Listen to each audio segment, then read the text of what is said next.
Everyone, एक बार फिर से आप सबका स्वागत है किरोशा पैरामेडिकल क्लासेस में।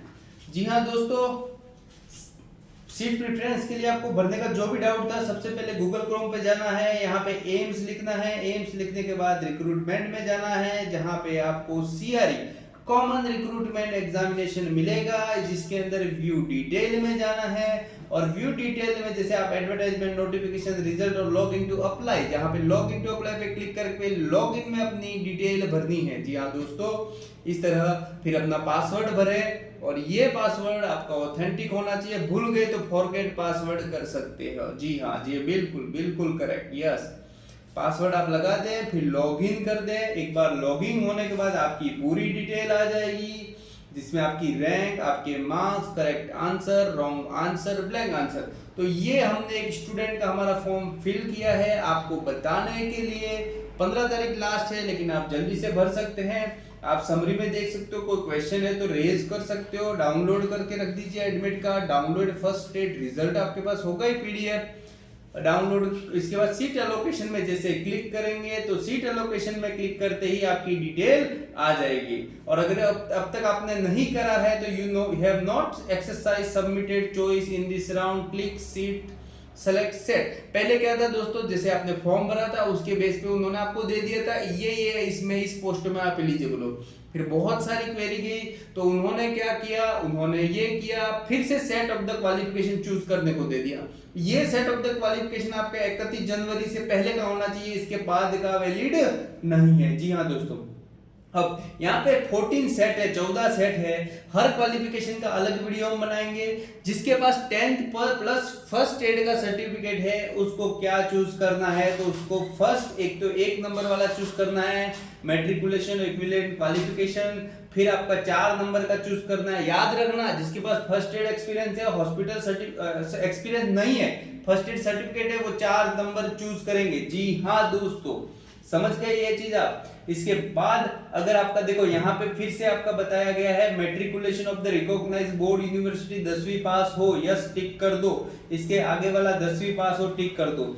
यहाँ तक ये वाला आप, और इसके बाद ये भी कर सकते हो 10th पास प्लस आईटीआई इक्विवेलेंट, दोनों में से एक होना चाहिए, तो ये भी आपके पास होना चाहिए, होगा। ये इस बच्चे का ओटी असिस्टेंट का था, तो इसलिए मैंने यहाँ पे टिक किया था। जी हाँ दोस्तों, ओटी एक्सपीरियंस है तो ये कर सकते हो।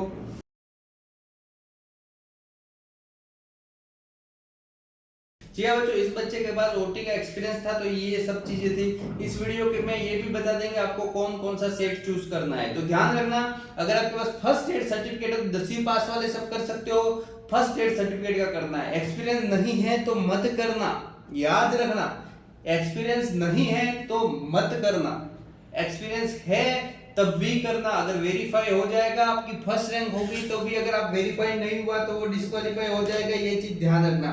तो इसी तरह ओटी असिस्टेंट के इस स्टूडेंट को यहाँ पे जैसे ही आप क्वालिफिकेशन चूज करोगे, इसके बाद इंस्टीट्यूट के नाम आ जाएंगे एज पर द आपने जो set of the qualification choose किया है। यहाँ पे कोई भी, याद रखना, यहाँ पे कोई भी मौका नहीं दिया जाएगा आपके डॉक्यूमेंट शो करने का।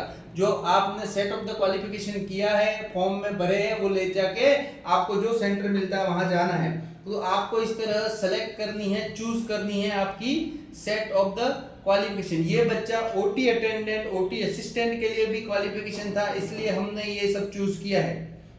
हॉस्पिटल अटेंडेंट के लिए मैंने पहले ही बता दिया आपको क्या क्या चीजें चूज करनी है। तो जैसे इसको इसकी मार्क्स जो रैंक थी, कम से कम 2000 से ऊपर की रैंक थी, तो हॉस्पिटल अटेंडेंट में हमने सबसे पहले भरा एम्स मंगलागिरी, क्योंकि चांसेस इन जोधपुर के मिलने के कम है और बाकी एम्स में छोटी छोटी सीटें हैं। एम्स मंगलागिरी में 40 सीटें थी, तो हमने एम्स मंगलागिरी सबसे पहले चूज किया।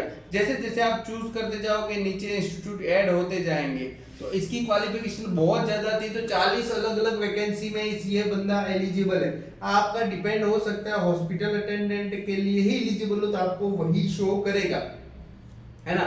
मोर्चरी अटेंडेंट के लिए एक्सपीरियंस नहीं मांगा था, ना ही फर्स्ट एड सर्टिफिकेट मांगा था। मोर्चरी अटेंडेंट के लिए 10th पास सब एलिजिबल है, ठीक है दोस्तों।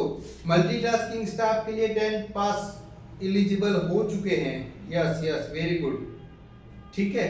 नर्सिंग असिस्टेंट के लिए ये चीज ध्यान रखना, उन्होंने आपका 1 साल का क्लिनिकल एक्सपीरियंस मांगा है, हॉस्पिटल अटेंडेंट के लिए नहीं मांगा है।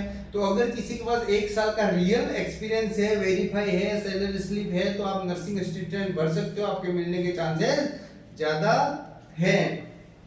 जी हाँ दोस्तों, यस, इस तरह आप ऐड चॉइस कर सकते हो। जैसे जैसे आप ऐड चॉइस करोगे वो नीचे की ओर ऐड हो जाएगा और आगे की ओर बढ़ेंगे। आई होप आपको ये चीज सभी समझ में आ रही होगी, मुझे नहीं लगता आपको कोई डाउट रहा होगा। Yes, understood, are you getting my point? जी जी जी, बिल्कुल इसी तरह आपको सेलेक्ट करना है। यहाँ पे कोई मेरे को स्टूडेंट बोल रहा था सर कोई कोड मांग रहा है, कहाँ कोड मांग रहा है? कुछ नहीं मांग रहा है, सिंपल सर जो बोल रहा है वो करो, आपका as per the qualification form भरो, आपका काम इजीली हो रहा है, कोई डाउट ही नहीं है इसमें।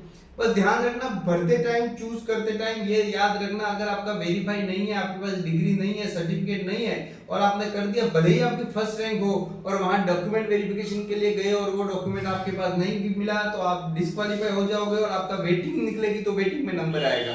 जी हाँ, are you getting my point? तो सेट ऑफ द आपका इंस्टीट्यूट और सेलेक्ट इंस्टीट्यूट करना, सेट ऑफ द क्वालिफिकेशन करना बहुत जरूरी है। तो ये चीज ध्यान रखना और इस चीज को ध्यान में रख के, मद्देनजर रख के ये सब चीजें अपन को करनी है। जी हाँ, आई होप आपको ये चीज बहुत अच्छे तरीके से समझ में आ गई होगी।